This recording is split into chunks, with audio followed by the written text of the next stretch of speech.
trabalho ele vai apresentar uma análise crítica aos meios alternativos de resolução de conflito. Apresentado na disciplina de Meios Alternativos de Resolução de Conflito, ministrada pelo professor João Bassoli.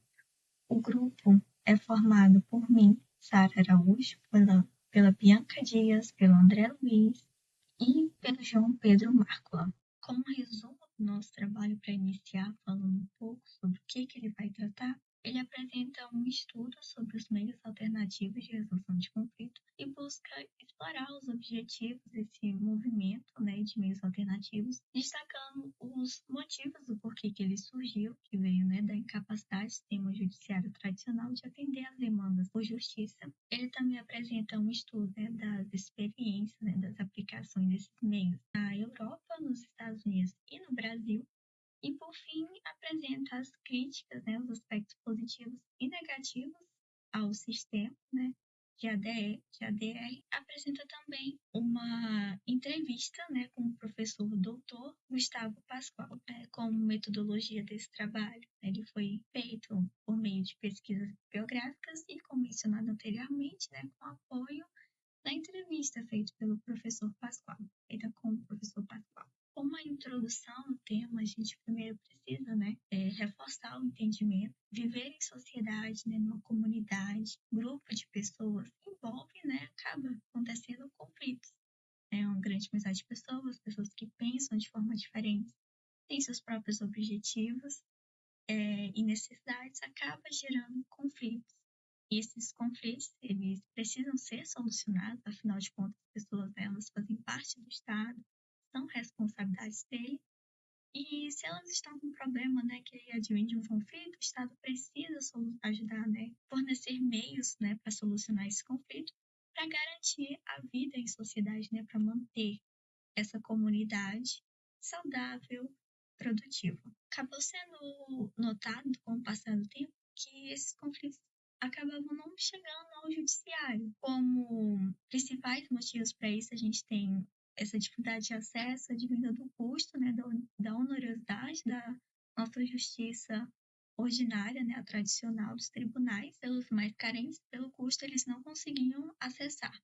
E aqueles que tinham como pagar acabavam não entrando com processo, com uma ação, em decorrência do tempo, da duração de um processo para ser solucionado dentro do judiciário. Somado a isso, a gente tem uma crescente satisfação com o formalismo e tecnicismo imperante no ambiente judiciário. Então, a gente acaba vendo dois mundos existindo. O mundo judiciário, esse ambiente formal, técnico, que não precisa chegar muito longe para ter essa visão. Afinal de contas, todo mundo, antes de entrar na faculdade, tinha essa visão, alguns ainda têm, que o judiciário realmente só essa coisa formal, coisa tradicional, que a gente vê dos advogados, visão dos advogados, sempre de ternos, aquela conversa mais técnica, mais complexa. Eu digo que tinha essa visão, que hoje a gente já tem movimentos contrários a isso, como, por exemplo, movimentos de linguagem simples dentro do judiciário para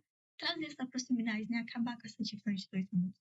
Esse mundo técnico e o mundo, por assim dizer, como um mundo cotidiano, que as pessoas que não são formadas no direito, não têm contato constante ou qualquer contato, não participam dessa visão formal, não tem essa vestimenta formal, não tem essa conversa formal técnica.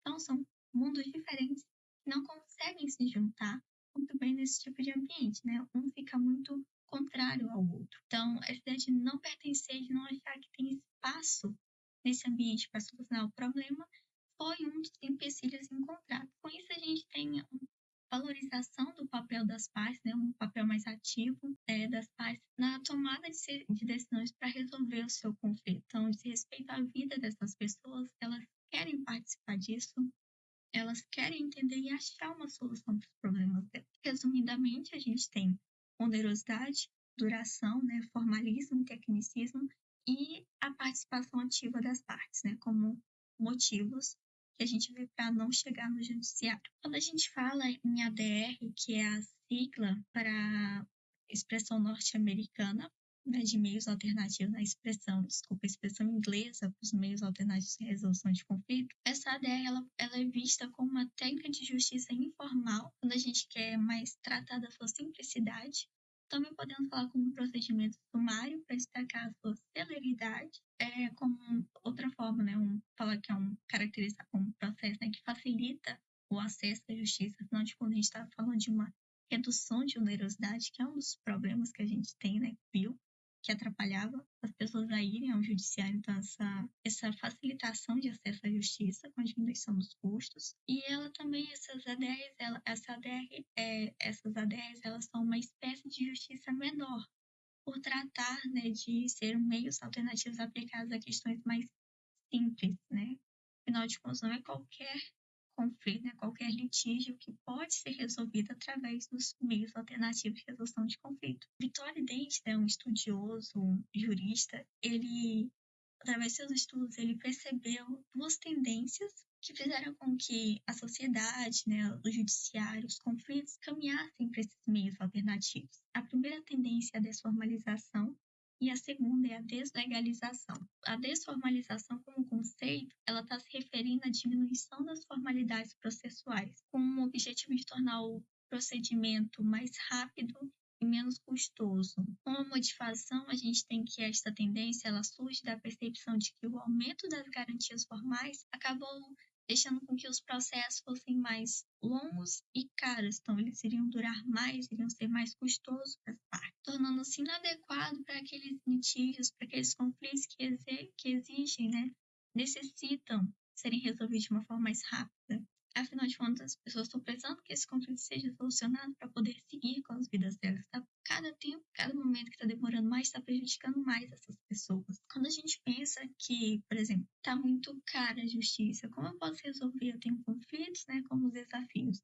Tenho um conflito, é caro, não estou conseguindo resolver. Como eu posso tentar solucionar isso, então? Uma visão mais simples, né, uma solução simples seria aumentar a assistência judiciária gratuita.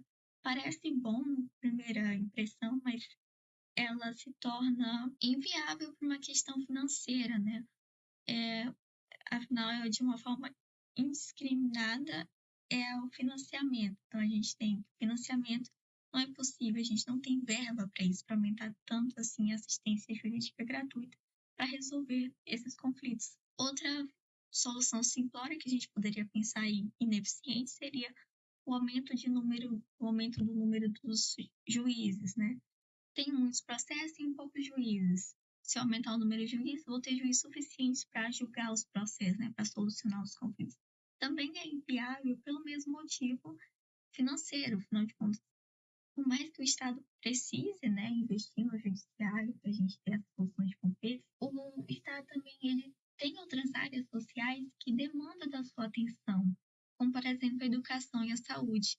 Eu não posso afetar o orçamento do Estado sem me preocupar, sem fazer essa modificação, sem pensar nas outras áreas sociais que eu posso estar afetando. Como objetivo da desformalização, ele vem com o objetivo de ganhar eficiência, né, para esse processo resolver de forma rápida, compondo extrajudicialmente litígios menos complexos e reservando o sistema judicial para o judiciário tradicional para os casos mais complexos, que precisam passar um passo a passo mais rigoroso, demanda mais tempo, demanda mais análise, ele precisa desse processo, desse tempo, desse custo para ser resolvido da melhor forma possível. A segunda tendência a ser analisada é a deslegalização, que, como conceito, envolve a resolução de controvérsias fora do sistema legal formal, com foco na conciliação e na composição amigável das partes, ao invés de uma decisão estritamente legalista. A deslegalização não é um fenômeno novo,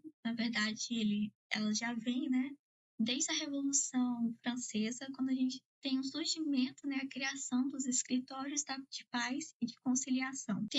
São baseados, né, na crença iluminista, né, do iluminismo, na razão natural do homem e na desconfiança em relação aos profissionais dos direitos na época. O objetivo da deslegalização é buscar soluções que privilegiem a composição do litígio e promovam a conciliação, ao invés de simplesmente definir o certo e o errado conforme a lei. Então, a gente tem uma visão melhor do contexto das coisas, dos motivos das partes, o que as partes pensam, né? Então, tem mais a participação ativa das pessoas e não fica centrado naquele julgamento legal, naquele julgamento legalista da lei, do que é estabelecido lá. Não é uma forma, assim, por assim dizer, tão simples. Tem uma visão das partes, uma participação mais humana, por assim dizer. Para finalizar um pouco a nossa introdução do trabalho, né, trazer esse fim da introdução, breve revisão dos meios alternativos mais comuns, né, já estudados até agora.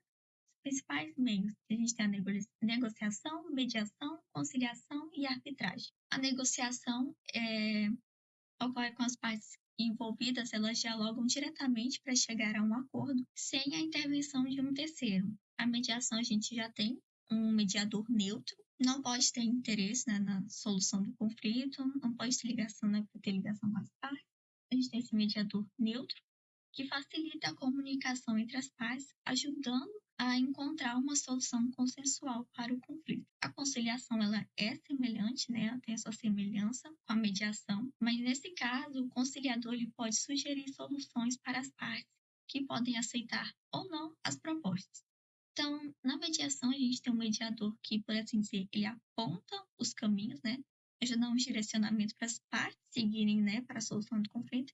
Na conciliação, o conciliador, em vez de apontar os caminhos, por assim dizer, ele constrói caminhos. As partes podem decidir seguir ou não por esses caminhos. Por fim, a arbitragem, em que as partes escolhem um árbitro ou uma comissão de árbitros. Lembrando que tem que ser um número ímpar, né, para não dar um empate, né, de ideias, né, de decisões. E esse árbitro ou essa comissão de árbitros, ela vai decidir sobre o conflito.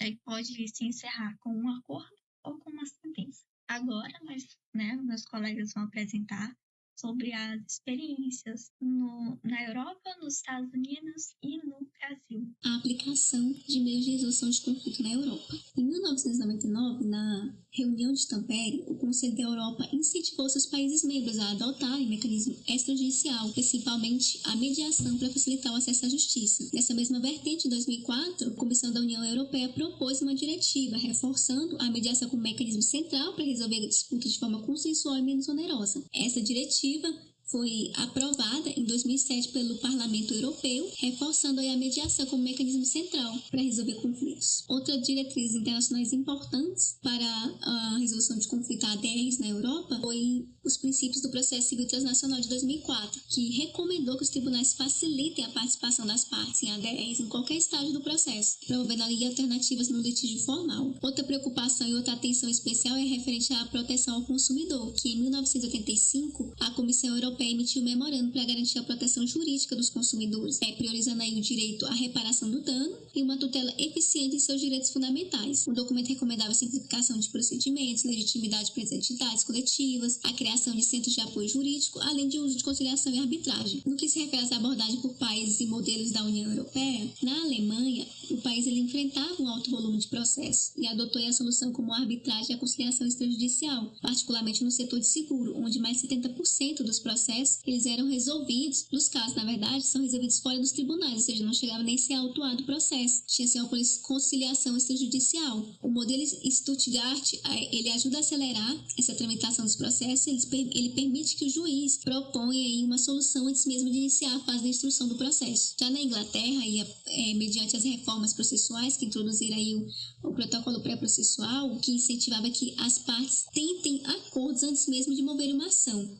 O país também criou várias organizações focadas nas ADRs, com destaque aí para as arbitragens de disputas comerciais. Na França, a mediação ela começou a ganhar força na década de 90, com os chamados MARC, Modelos Alternativos de Resolução de Conflitos, promovendo tanto a conciliação quanto a mediação em áreas de conflitos familiares. A lei francesa ela já prevê espaços específicos onde os cidadãos podem resolver disputa com apoio jurídico. No que se refere a desafios e restrições, a tradição judicial e a unidade da jurisdição, elas têm atuado muito na questão da inibição e da expansão das ADRs. A tradição judicial, que é a tradição europeia de justiça formal, ela é bem forte e tem sempre a desconfiança aí na alterar o monopólio estatal na resolução de conflitos. E a unidade da jurisdição, o poder judicial estatal, ele tem exclusividade sobre os conflitos. Gera aí uma resistência aos sistemas mais informais, inclusive em segurança. Outro ponto que foi marcado nesse tópico foi quanto à comparação com os Estados Unidos. Nos Estados Unidos a gente tem aí um sistema adversarial e ele é mais custoso e demorado. Já na Europa, os processos judiciais eles são menos dispendiosos e o que reduz a pressão para adotar as ADRs. No entanto, já tem-se aí recente expansão das ADRs nos EUA, especialmente no setor de litígios comerciais, que começaram a influenciar a Europa. Conclusão e perspectivas futuras, que a gente tem na Europa, uma implementação das ADRs que avança lentamente. A gente se concentra em áreas específicas que são na proteção do consumidor, conflitos familiares e disputas trabalhistas. No entanto, há sinais de crescentes, principalmente devido às influências das práticas americanas e reformas recentes. A gente está passando por um crescimento muito grande da Europa que começam a dar mais espaço para mediação e conciliação nos tribunais europeus. Na conclusão, a gente traz aí uma experiência europeia que está em expansão com cautela e tradição e uma tendência de fortalecimento das ADRs, impulsionada por exemplos americanos e reformas recentes. Bom dia, meu nome é André e eu irei falar sobre a aplicação dos meios de resolução de conflito nos Estados Unidos. Nos Estados Unidos, o movimento em prol dos meios alternativos de resolução de conflito foi impulsionado nas últimas décadas pelo desejo de criar soluções mais acessíveis e personalizadas para resolver disputas, especialmente no âmbito privado e comercial. A mediação, por exemplo, é amplamente utilizada em conflitos trabalhistas, familiares e comunitários, buscando promover um ambiente de colaboração entre as partes envolvidas. Já a arbitragem é uma ferramenta popular em disputas comerciais, incluindo contratos complexos entre grandes corporações, sendo muitas vezes vinculativa e final. Embora os meios alternativos de resolução de conflito nos Estados Unidos possuam muitos pontos positivos, também existem pontos negativos a serem debatidos. E entre eles está a falta de transparência nas decisões, porque, como as decisões são tomadas em ambiente privado, não existe uma fiscalização do poder público acerca de como são tomadas essas decisões, o que coloca em dúvida se são decisões tomadas de forma justa. Embora os meios alternativos de resolução de conflito nos Estados Unidos ofereçam uma alternativa viável ao processo judicial tradicional, é fundamental equilibrar seus benefícios com a necessidade de mecanismos de controle que garantam a transparência, imparcialidade e equidade nas resoluções. Aqui estão alguns pontos positivos dos meios alternativos de resolução de conflito nos Estados Unidos. Entre eles está a rapidez na solução de disputas. Muitas vezes é mais rápido fazer um meio alternativo do que pela via judicial tradicional. Também tem custos reduzidos, flexibilidade processual, ou seja, as partes podem estipular prazos mais flexíveis que ajudem eles em cada necessidade que eles possuam. Também tem soluções colaborativas, privacidade e confidencialidade e menor formalidade. E entre os pontos negativos dos meios alternativos de resolução de conflito estão a falta de transparência, a simetria de poder, ou seja, pessoas mais poderosas podem coagir o árbitro a tomar decisões em favor delas. Também tem a imparcialidade em questão, decisões com menos procedente jurídico, possibilidade de renúncia a direitos e dificuldade em execução de decisões. Além dos benefícios, os meios alternativos de resolução de conflito enfrentam críticas sobre sua capacidade de garantir justiça e equidade. Uma das principais preocupações é que esses métodos possam, em alguns casos, restringir o direito ao devido processo e limitar o desenvolvimento de precedentes legais importantes. Em particular, o uso de arbitragem obrigatória nos Estados Unidos tem sido criticado por promover acordos privados que não são transparentes e não contribuem para o desenvolvimento da jurisprudência. Outro ponto crítico é a falta de supervisão em muitos estados sobre o treinamento e certificação de mediadores e árbitros, que podem comprometer a qualidade dos serviços oferecidos.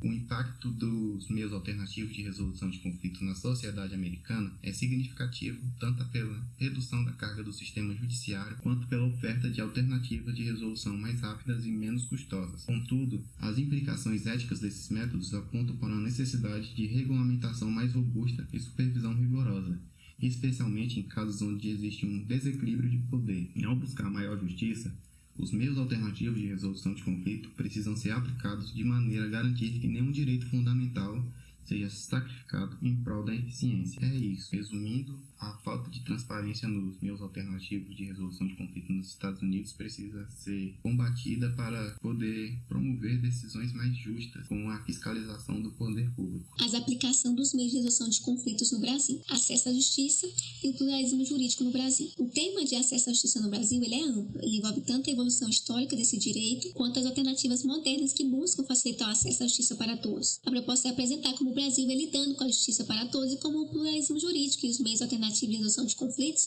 podem aliviar essa sobrecarga aí no sistema judiciário. Inicialmente, cabe salientar que o acesso à justiça ele vai além da possibilidade de entrar com a ação judicial. Ela se refere aí a um amplo acesso aos direitos fundamentais, à proteção dos cidadãos e efetivação dos direitos. Capelletti e Gart, que são os que a gente utilizou como base inicial para essa parte da apresentação, eles ratificam ainda que o acesso à justiça ele é um ponto central da moderna processualística e propõem que ela seja estudada de forma a abranger métodos objetivos mais amplos da área jurídica. No Brasil, o conceito de acesso à justiça ele começou a se consolidar a partir de 1930, com a fundação da OAB.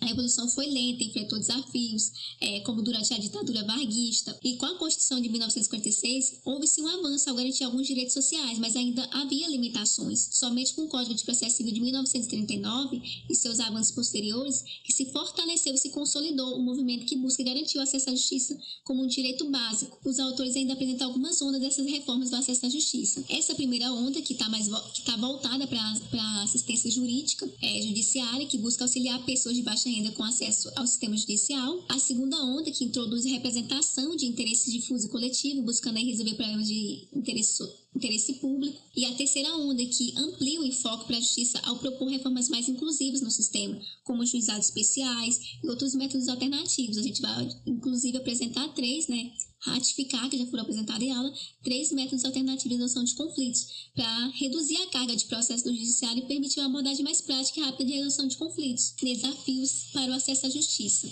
O acesso à justiça no Brasil, ele ainda enfrenta barreiras significativas. Tem-se custos elevados processuais, a demora dos processos, o excesso de formalismo e a complexidade dos procedimentos. Esses são um dos principais desafios a serem enfrentados.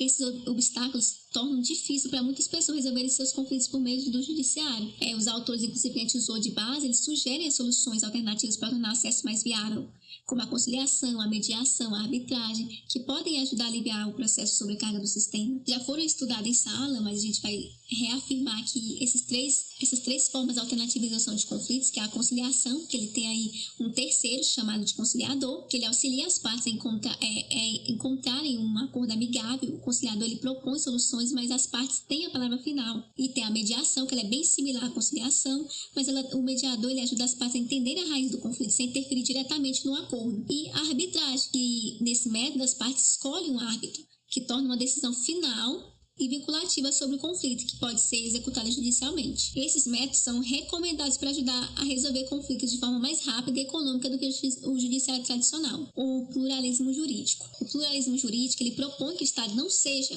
o único responsável por criar e aplicar normas. Ele sugere que comunidades ou grupos sociais possam estabelecer suas próprias normas e métodos de resolução de conflitos. Aí a gente traz aqui o monismo vezes o pluralismo jurídico. O monismo jurídico, que dominante até recentemente, que ele sustenta que o Estado é o único criador de normas jurídicas, centralizador de todo o poder judiciário, todo o poder jurídico. No entanto, aí vem assim o conceito do pluralismo jurídico, que desafia essa visão. Ela sugere que há-se múltiplos sistemas normativos que podem coexistir e se permite aí participação da sociedade na criação de normas e a resolução de conflitos, especialmente importantes em sociedades diversas como o Brasil, onde diferentes grupos têm culturas e necessidades distintas. Para concluir, podemos afirmar que as formas alternativas de resolução de conflitos e o pluralismo jurídico são essenciais para ampliar o acesso à justiça no Brasil. Ao incorporar aí métodos como conciliação, mediação e arbitragem, além de considerar sistemas de justiça comunitários, o sistema judiciário ele se torna mais acessível e alinhado com a realidade social do país. Esses métodos, além de aliviar a sobrecarga judiciária, contribuem para um sistema mais inclusivo e eficaz, fundamental para garantir os direitos de todos os cidadãos. Boa noite, meu nome é João Pedro Marcula e eu vou sintetizar nossa apresentação trazendo pontos positivos e negativos da aplicação da DR e trazendo um pouco também a reflexão sobre a utilização no Brasil. Sobre os aspectos positivos e negativos. Os positivos se dividem em 2 vertentes principais, a defesa desse ponto. O mote dela, olhando de forma isolada, é um pouco utilitarista, que fala exatamente sobre a economia, que é significativa de tempo e dinheiro, que a utilização desses meios alternativos de resolução de conflito trariam para a justiça no decorrer dos processos. Mas a defesa deles vai um pouco além disso. A qualitativa, por exemplo, fala sobre as vantagens para as partes que um processo feito por meio dessa ADR proporcionaria, que vai desde um controle maior das partes que estão engajadas diretamente na resolução do litígio e também para casos específicos que as partes precisam de um sigilo maior de seus dados. Por meio da ADR isso é possível de outra forma, porque às vezes na justiça mais burocrática a tendência é de certos fatos serem publicizados. Essa engajação direta entre as partes possibilita essa melhor reconciliação, aumentando assim a probabilidade de ter um resultado que seja vantajoso para as duas partes, em que elas duas concordam. E a parte qualitativa é exatamente aquela coisa de reduz o tempo e o dinheiro que é gasto no processo, e essa vantagem que ele proporciona. Então, sobre os pontos negativos, trazendo outra perspectiva, esse pensador do direito, Mauro Capelletti, um pensador italiano muito importante, ele alerta para um menor preparo técnico que as pessoas que estão participando desse processo possam ter. E com isso, acordos podem ser formados em que uma das partes, por falta de informação ou algo do tipo, podem acabar aceitando acordos que violam direitos que elas tenham. Isso seria possível por falta de preparo técnico de quem está organizando esse litígio ou até das próprias partes.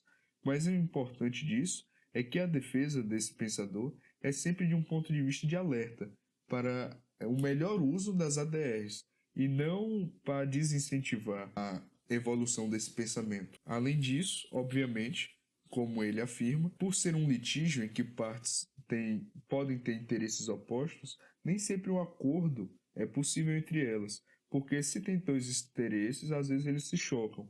Então a parte não vai necessariamente aceitar um acordo em contraponto à outra. Então a conclusão, falando sobre isso de forma geral, é que toda essa questão de aplicação da ADR, inclusive no Brasil, não admite o pensamento de deve se aplicar ou não deve se aplicar, porque é de fato vantajoso. Em casos específicos, pode proporcionar uma celeridade desse processo da tomada de decisão, criando um acordo entre as partes e realmente economizando dinheiro para elas e outros recursos também. Então faz necessário reconhecer os casos em que pode ser aplicado ou não, ter um maior estudo sobre essa área para que não seja aplicado em casos que precisa realmente das garantias que só a justiça burocrática pode proporcionar. E sintetizando, a ADR não procura e nem pode substituir processos da justiça. Ela está aí para complementar e ajudar nos pontos em que é possível a aplicação dela. Muito obrigado, fique com o resto da apresentação. Agora, para encerrar nossa apresentação, iremos passar o vídeo da entrevista com o professor Pascoal. Mas primeiro falar um pouco, sobre o professor. Ele é doutor em Direito das Relações Internacionais pelo Centro Universitário de Brasília, a Uniceu. Possui mestrado em Direito, Constituição e Processo pela Universidade de Ribeirão Preto. É especialista em Direito Civil e Direito Processual Civil pela Universidade de Franca, Unifran. É graduado em Direito pela Universidade Católica de Goiás, a PUC-GO, e tem experiência na área de direito com ênfase em ética profissional, biodireito, direito ambiental, direito internacional e direitos humanos. Sara, então vamos lá. A primeira pergunta é sobre a questão da aplicação, e funcionamento dos meios consensuais de resolução de conflitos, tanto nos Estados Unidos quanto na Europa, Então, olha só, primeiro, no que tange a Estados Unidos, pelo que eu acompanho, já estudei, enfim, já busquei saber, realmente lá eles buscam tratar efetivamente do assunto, para poder fazer com que os conflitos sejam resolvidos antes de se levar um litígio assim, a instaurar um litígio no Poder Judiciário. Pelo que eu verifico e já verifiquei, eles buscam inclusive já trabalhar com uma mediação. A mediação é muito forte, pelo que eu já acompanhei lá nos Estados Unidos, para N situações. E realmente é um instrumento muito efetivo. Tem um filme, Sara, se caso você quiser assistir, O Preço da Verdade, tem na Netflix. É bem interessante. São sobre questões ambientais. Como eu sou professor de ambiental, às vezes eu vejo com os meninos, existe uma situação de uma negociação feita via mediação, num primeiro momento. Então, realmente a gente verifica que Estados Unidos trabalha bem essa questão da mediação, né? E eu acredito que tem muito aí para poder colaborar, para a gente poder compreender frente a um estudo do direito comparado, até mesmo porque aqui no Brasil, a gente de tempos para cá está numa pegada mais forte, tentando, né? Aí a questão da própria conciliação via poder judiciário. No que tange à Europa, o que eu acredito que seria interessante, Sara, a União Europeia, ela busca trabalhar muito com essa questão dos meios consensuais, seja aí essa questão da própria mediação, seja na questão das negociações diplomáticas internacionais. Realmente é um ponto importante, positivo da União Europeia, para que seja até levado em consideração por outras organizações internacionais ou sistemas regionais de integração, se assim puder dizer, né? Enfim, no que diz respeito a essa situação. O próprio Mercosul também, né? Essa questão aí da utilização dos meios consensuais no plano internacional, vamos dizer assim, Mercosul. Então, ou seja, no que diz respeito à questão de sistemas regionais de integração, a gente também tem uma atenção especial para essas possibilidades diversas de soluções que não sejam as jurisdicionais. Lembrando que a arbitragem no plano internacional ela é tida por jurisdicional, viu? Acabou que não tinha nas perguntas, mas aproveitando aí da disciplina que eu ministro, né? Provavelmente você deve estar verificando essa situação também com outros professores, e no que eu puder aqui trazer de uma informação a mais, né? E eu me lembrei também, Sara, que na época que eu fiz doutorado, eu tive uma disciplina sobre questões jurisdicionais em alguns países. A China é um país que busca colocar bastante em prática a questão de negociação pré-processual. A questão de se levar uma situação a ser resolvida pelo Poder Judiciário na China é tratado por muitos como algo assim, uma questão de você não ter tido a capacidade, a competência de, por meios aí de resolução de conflitos fora judiciário, né, ter que levar ao Poder Judiciário. Eu me lembro de ler a respeito disso e o professor enfatizar bastante isso em sala de aula conosco, tá? Então, eu acredito que aí seja a primeira pergunta. Vamos seguir. Bem, se o Brasil ele consegue seguir Estados Unidos, Estados europeus, eu acredito, Sara, que sim. Eu acredito que a gente está numa onda interessante de acesso à justiça aí por meio dos mecanismos de solução de controvérsias diversos, né, enfim, do judiciário, né, das formas pacíficas de solução de controvérsias. É algo que o próprio judiciário ele tem por metas, é o que ele busca inclusive implantar. Vide a questão do pré-processual no próprio Sejusc, ó. O Sejusc até tem uma situação bacana para poder te dizer. Lá no mestrado, eu desenvolvi um trabalho com uma aluna, foi a desembargadora Ângela Prudente, que foi buscar verificar como estava a situação, né, tanto do estudo quanto de práticas efetivas sobre essas formas consensuais de resolução de conflitos aqui nos cursos de direito da cidade, e com isso a gente conseguiu implantar lá na UBRA um Sejusc. E o Sejusc da UBRA, ele é pré-processual. Lá trabalha a vertente pré-processual e trabalha também a vertente de cidadania, que é como se fosse uma questão de uma educação sobre temáticas, né, para com a população. E aí nisso a questão do superendividamento é muito trabalhada lá, sabe? Então, o que eu quero dizer com isso? Aos poucos, a gente consegue caminhar, a gente consegue seguir. Logicamente que a gente tem um caminho muito longo ainda a percorrer. Mas eu acredito que só de já termos assim, o próprio judiciário validando aí a necessidade, né, das formas... e aqui eu não digo somente da conciliação, a arbitragem já há um tempo bom, né? Aí com legislação própria específica e a própria questão da validação e homologação pelo Poder Judiciário. Então, sim, eu acredito que a gente consegue seguir bem. Eu só acredito que eu não vislumbraria algo curto, médio prazo, mas mais de médio a longo prazo, infelizmente. Sobre a terceira questão, né, das influências de Estados Unidos e Europa para poder implantar esses meios consensuais, né, e como isso de uma certa forma pode impactar no Brasil, eu acredito que é a própria realidade,